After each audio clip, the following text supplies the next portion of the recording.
What's going on with you, brother? Same old, man, just doing the fights. First of all, I want to congratulate you on a beautiful fight that you had. Right? Thank you. Yeah, it was a good night.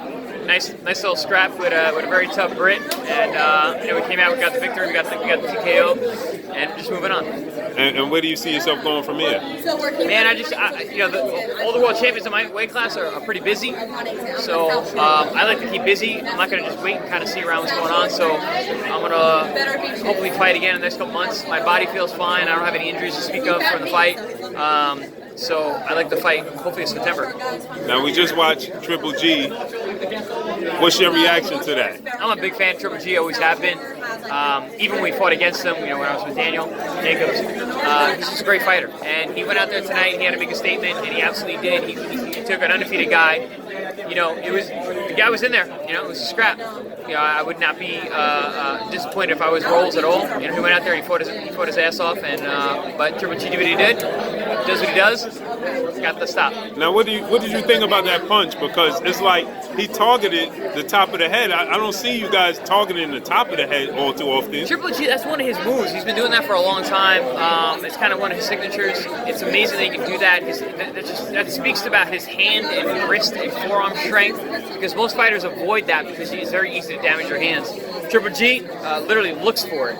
And it's very, very effective for him. It was one of the setup punches that led to the knockout. Now, one of your close friends, Daniel the Miracle Man Jacobs, fought Canelo Alvarez. He came up short. Yep. Where do you think he came up short in that fight? Honestly, I just thought he could have been busier. He was there. He can beat that man. He really can. He didn't that night. It was a very, very close fight. I think if he would have done a little bit more in certain situations, I really think he could have got the decision. But on to the next. I think, honestly, 168 is probably a better fit for him now. At this stage of his career, he can move up. He's already two-time world champion at 160. He moves up to 168, gets another world title. Two-division world champion. I think that's the place to go. Now, last week, we saw a crazy upset in the sport of boxing. Yeah. Watching Anthony Joshua lose. Wild. What is your thoughts on that? That turns the heavyweight division up on its head. It really does. It gives a great opportunity for a guy, Andy Ruiz, who's a great guy, great fighter, and now great champion. I can't say enough about the guy. His heart. He came. He showed up. He always had hand speed. He always had power, but apparently he's got big fucking balls too. So, cojones. Won that night, and I tip my hat to Andy. But the heavyweight division is spinning right now. Wilder's definitely the king at this point. If you look at it like that, I always had Joshua at the top, but I'm curious to see what happens next. We got to get these guys fighting between Tyson Fury and Luis Ortiz. And don't get me wrong, Luis Ortiz belongs in those top 3-4 guys, even though he lost to Wilder. He is one of the best heavyweights in the world. Tyson Fury, Luis Ortiz, Anthony Joshua, Deontay Wilder, and now Andy Ruiz all be in the running to figure out who is the king. Do you think that Joshua's loss hurt the Wilder fight? Do you think it took something from it? Or do you think that if Joshua could win the rematch with Ruiz, it makes it that much bigger? Both. So it did, yes. At this point, it hurt that match. And but if Anthony Joshua comes back and he does the Lennox Lewis Hasim Rahman 2 to Andy Ruiz, it doesn't fucking matter. That fight goes right back to being as important as it was, right back to the big money that they deserve, and Joshua solidifies himself as being a potentially all-time great heavyweight. How do you see the rematch going? Do you think that a lot of people think that it's just a bad style matchup for Joshua? It is. We saw George Foreman say he wouldn't allow him to rematch him. Lennox Lewis said he wouldn't allow him to rematch him.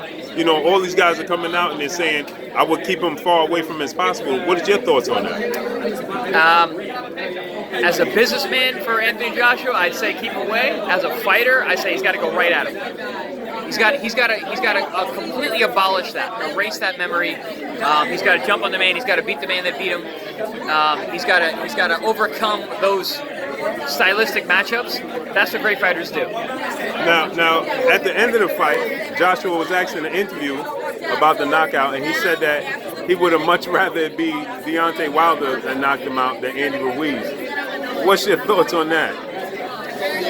Man, I don't think you should interview fighters in a ring after they've been knocked out. That's just my personal opinion. But I don't know. I can't really speak so much about that. I understand. I guess I understand what he's saying, but I don't know. It doesn't really matter. Get knocked out is get knocked out. Now, he also, the reports now that Eddie Hearn came out, he said that Anthony Joshua was concussed from the 3rd round, and he didn't remember anything from the 3rd round on.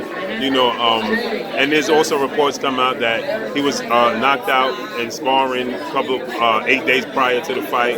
What's your thoughts on that? Because this sport is already dangerous enough, man.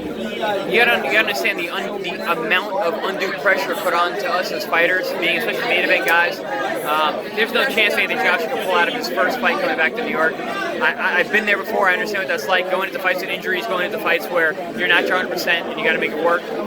Sometimes it works out, sometimes it doesn't. You know, apparently that night it did not work out. But I cannot put any kind of blame on Anthony Joshua. He's a champion, he's an athlete, he's a fighter, he's a performer. He went out there and did what he had to do no matter what. He just came up short. Does it get a little bit aggravating us as media fans?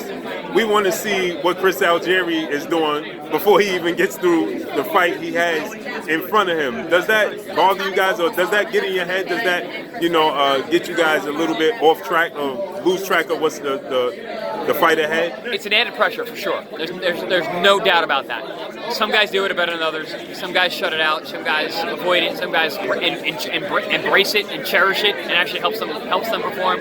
You know, it depends on the athlete, but at the end of the day, dealing with the pressures of what our sport entails is part of what makes each and one of us great. And the greatest figure it out. The Michael Jordans, the LeBron Jameses, the Muhammad Alis, the Roy Joneses, you figure it out. You know, and that's what part of being special is about. Now, last question. The rematch. Andy Ruiz said he wants it in the States. If it's in the UK, he wants $50 million. Eddie Hearn is stating that Anthony Joshua wants it to be back here at Madison Square Garden because Anthony Joshua said that that's where he came up short, so he wants to right the wrong where he came up short.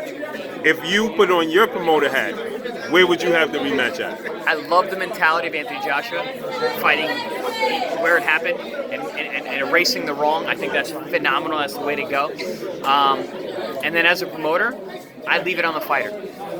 Where do you feel comfortable? Where do you feel like you're going to be revved up to do it? So, so much of this sport is mental, and when you put it in the hands of the champion and someone who has to redeem himself, and redemption is on the mind, let the man do what he wants to do. Now, if you were Andy Ruiz, what would you do? Would you force it to be here in the States, or would you mind going over to the UK? I'm Andy Ruiz. I don't give a shit.